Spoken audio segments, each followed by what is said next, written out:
2 anos entre a morte da pequena Isabela e o início do julgamento, como esperar neutralidade de jurados que passaram 2 anos sob cobertura jornalística pouco técnica, embora legítima e cada vez mais profissional? Como convencer os jurados a relevar o bombardeio de emoções a que foram submetidos no período? Diante da impossibilidade, feliz, aliás, de calarmos os meios de comunicação, pensamos exatamente no oposto.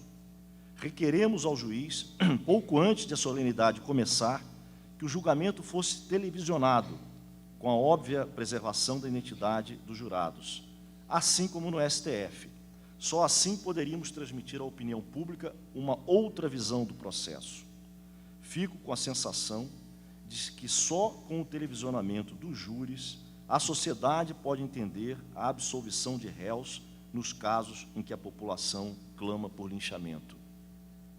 Então, é uma posição que acrescenta nessa discussão. Quer dizer, e para mim foi surpreendente, porque ninguém, entre os massacrados, isso que se consideraram massacrados, esse caso ficou exemplar. Eu acho até que o raciocínio faz sentido. É o único meio e a única voz da defesa no momento em que tem esse frenesi de mídia. Ele pede mais publicidade, uma publicidade mais ampla, sem interrupção. Para combater a publicidade opressiva. Para dar uma voz discordante, uma voz a favor da defesa, que não chegava pelos meios de comunicação que estavam massacrando. Sim, mas eu estou dizendo, então, estamos tentando, há uma restrição ao televisionamento quando há um ponto de vista que pode contrapor, ou pelo menos balancear um pouco, quando você tem essa sensação. Quando você tem a publicidade opressiva. Eu diria que tem a sensação da publicidade opressiva. Quando a defesa não consegue levar a sua voz de nenhuma outra maneira a não ser dessa. Mas, Marcelo, só para esclarecer, você acha que os jurados que chegam para participar de um julgamento como esse, dos Nardoni, eles chegam sem ter recebido uma carga de informação absolutamente impactante sobre o caso? Na sua opinião, esta publicidade que houve não afeta o julgamento? Não, é possível que tenham recebido. Agora, não é de hoje, não é um fenômeno. Sem dúvida. Não é um fenômeno de agora. Quer dizer, durante não sei quantos anos que tem o Instituto do Júri, e nunca houve pressão, nunca houve nada, era todo mundo era completamente alienado, ninguém acompanhava nada, e aí chegava, era um convocado. Não sei se houve em algum momento isso. Agora, é evidente que você tem uma pressão grande, eu acho que tem uma preocupação de ter que preservar esse... Quer dizer, eu vou entrar numa seara que eu não conheço direito, mas eu imagino que a seleção do jurado deva ter essa preocupação também. É isso? Sim, mas deveria, senão transfere tudo para a imprensa.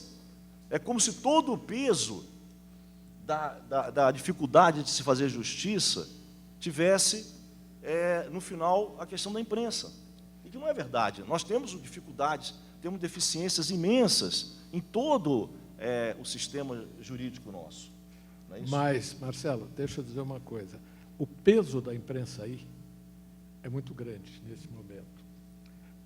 As queixas contra a imprensa, a influência dela no julgamento, vem lá de trás. O Evaristo de Moraes, o velho, quando fez aquela famosa consulta ao Rui Barbosa, que resultou naquele exemplar dever do advogado, aquela carta do Rui que dizia que ele tinha que defender, ele se queixa de que o Rui Barbosa estava mal influenciado pela imprensa da época no Rio de Janeiro e que estava fazendo um pré-julgamento do cliente dele. E que mesmo assim, que o cliente era inocente, mas mesmo assim, o Rui, achando ele culpado, ele recomendava que ele defendesse. Então, isso é antigo.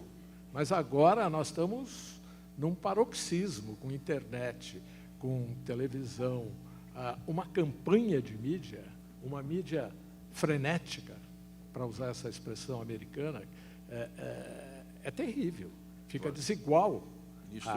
A balança pende muito para o lado da condenação E é isso que a gente precisa, encontrar um caminho comum. Não, eu estou de acordo, estou de acordo nessa discussão de aperfeiçoamento e tudo mais. Agora, eu acho também que há algumas generalizações que não ajudam. Então, por exemplo, você imaginar que há uma imprensa, não é real, não há uma imprensa. Há imprensas. Você não tem um ponto de vista de uma revista, você tem pontos de vista diferentes das várias revistas, você tem pontos de vista diferentes de vários jornais e de televisões, você tem pontos de vista diferentes. O caso do Mensalão, por exemplo, é um caso interessante. Acabam de sair vários livros sobre o Mensalão. Vários livros. Pontos de vista completamente diferentes. Ou seja, de alguma maneira, a gente tem uma diversidade. É suficiente? Eu gostaria de ter mais diversidade. Eu gostaria. Mas essa é a sociedade que nós estamos fazendo. Não é a imprensa que, de alguma maneira, cria esse ambiente pior. É a sociedade que nós estamos construindo, de alguma maneira. Esse embate é um embate que ajuda a construir a sociedade, a democracia. É quando existe embate, né? Porque muitas vezes nós temos visto ultimamente, é quase uma unanimidade. Eu não estou falando em Mensalão, estou falando em outros casos, que é uma unanimidade de um lado e o sujeito sem voz do outro lado na defesa. Isso tem acontecido, é uma questão de quantificar. É fácil hoje, você consegue, qualquer desses institutos quantifica. A gente podia, num próximo debate, pegar alguns casos e fazer uma quantificação de como foram as matérias, as positivas e as negativas, as a favor do réu ou as neutras e aquelas condenatórias, tanto na mídia falada, como na televisionada, como na escrita, e aí a gente balanceia para ver, porque aí a quantidade se transforma em qualidade. Quando você vê toda a imprensa, ou quase toda a imprensa martelando, depois não adianta, ou adianta muito menos, saírem livros com 3.000 exemplares, edições assim, para combater uma coisa que atingiu massivamente milhões de pessoas durante 6 meses. Eu acho que o problema da quantidade é fundamental para a gente aprofundar esse debate lá na frente. Data Vênia, já peço dispensa para essa discussão. Muito bem. Antes que me coloque outra vez. Bom, eu tenho várias outras questões aqui, uma delas dirigidas aos dois. Há precedentes da Suprema Corte Americana que anularam decisões judiciais por entenderem que a cobertura da imprensa influenciou no resultado do julgamento. Vocês acreditam que essa possa ser uma forma de apurar a responsabilidade da imprensa? Eu desconheço como é que foi esse processo, não sei como é que foi, quer dizer, é possível que tenha chegado a uma conclusão ali objetiva e tudo mais, mas eu desconheço como é que se deu. Então, tem decisões da Suprema Corte Americana falando desse julgamento pela mídia, que dizem isso, que quando eles impossibilitam o direito do acusado a um julgamento justo, a um julgamento real, o julgamento tem que ser anulado. E foi anulado. Há um caso famoso que eu tenho até aqui. É um caso de um Sheridan contra alguém. Que eles entenderam que era uma publicidade opressiva que estava impossibilitando a existência real do julgamento. O julgamento ficou só uma coisa formal. Então, isso está dentro do campo da responsabilidade posterior. Exatamente. Ok, isso exatamente. Essa é uma preliminar perfeita. Uma outra pergunta da doutora Kenarik Boujequian, da Associação Juízes para a Democracia. Enquanto a imprensa mostra investigados e denunciados em que pese a norma que proíbe a exibição, por outro lado, há uma resolução da SAP que proíbe a entrevista dos condenados. O que os senhores pensam disso? Se o condenado quiser falar, eu acho que ele deve falar. Assim como o investigado, se quiser falar. Mas é preciso que não se levante a cabeça dele para mostrar para a televisão, para esses programas populares, entre aspas, aí. Mas eu acredito que, se ele quiser falar, ele deva falar. Eu mesmo, frequentemente, em alguns casos, recebo uma grande demanda de mídia querendo conversar, não comigo, mas com o meu cliente, e eu procuro atender sempre, porque eu acho que é um meio legítimo de defesa o sujeito dá a versão dele. Agora, eu gostei da ideia da gente fazer um um outro debate com quantificação das coisas para não ficar assim, não tem isso a favor, mas tem contra também. E você vai ser chamado, Marcelo. Você quer dar a sua opinião agora sobre essa questão dos condenados? Eu voto com o relator. Marcelo, não estou entendendo o que você está dizendo. Simplifica a sua linguagem. Tá bom?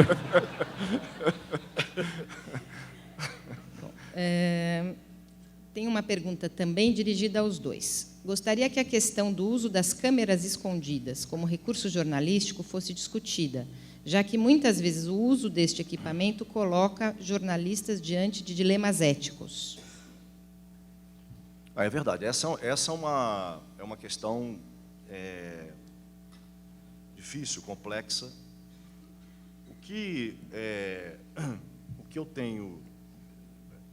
Primeiro, não há uma unanimidade entre os jornalistas em relação a essa questão, né? Quer dizer, você não tem uma doutrina dentro das redações em relação a isso. Tem jornalistas excepcionais, conceituadíssimos, que são absolutamente contra qualquer recurso, não só o da Câmara Oculta, mas qualquer recurso, vamos dizer assim, heterodoxo de obtenção de informação, como tem jornalistas igualmente excelentes jornalistas que são a favor. Então, não tem... O que, na minha opinião pessoal, o que tenho trabalhado na função de editor e tudo mais, eu penso da seguinte maneira: deve ser evitado. Deve ser evitado. Ou seja, o primeiro passo é: devemos explorar e esgotar os recursos que nós, jornalistas, temos de investigação jornalística, que são os recursos, vamos dizer assim, ortodoxos da investigação jornalística, né? Agora, eu acho que é possível que, em alguns casos de grande relevância, em que você não tem outra maneira de se obter uma informação de interesse público que muito forte e que, de alguma maneira, vai ter um impacto grande, que você possa utilizar. Agora, isso exigiria um ambiente de discussão, de honestidade de propósito, dentro por uma decisão dessa, né? Eu procuro, quer dizer, na minha prática, eu procuro desestimular, quer dizer, e já desestimulei várias vezes, em várias ocasiões, repórteres ou fotógrafos, enfim, chegaram para mim e falaram assim: olha, essa reportagem não justifica. Por que não justifica? Ou porque ela não tem essa importância e você vai usar de uma maneira banal um recurso dessa natureza, ou porque você tem outras formas, outras maneiras. Se você quebrar a cabeça, se você parar para pensar, se você... Uma das características, quer dizer, esse que é um contraste grande ainda na produção jornalística e tudo hoje na sociedade, que é o seguinte: você tem uma área sombria muito grande de sigilo, de segredo, né, muito forte. Agora, ao mesmo tempo, você tem, como nunca nós tivemos, uma abundância de informação. Então, em alguns momentos, o uso de recursos, que eu estou chamando de heterodoxos, eles não se justificam porque é quase que uma preguiça. Se você quebrar a cabeça, se você perder tempo, se você discutir, se você pensar no assunto, você vai encontrar caminhos para obter aquela informação sem precisar ou usar um recurso desse, ou se passar por uma pessoa que não seja, sem identificar a tua profissão e tudo mais. Então, eu acho que são recursos extremos, mas eu não diria assim, não pode ser usado em hipótese alguma, né? Eu acho que nós temos alguns casos, nas últimas décadas, em que o uso desse recurso foi muito importante na revelação de fatos que, se não fosse dessa maneira, se manteriam em segredo e foram importantes para a sociedade ser revelado. E, ao mesmo tempo, nós temos um uso abundante, banalizado desse recurso, que faz com que isso seja muito questionado, justificadamente questionado. Marcelo, eu vou pedir licença para discordar de você nisso frontalmente, porque isso é uma invasão da intimidade das pessoas, da privacidade, brutal.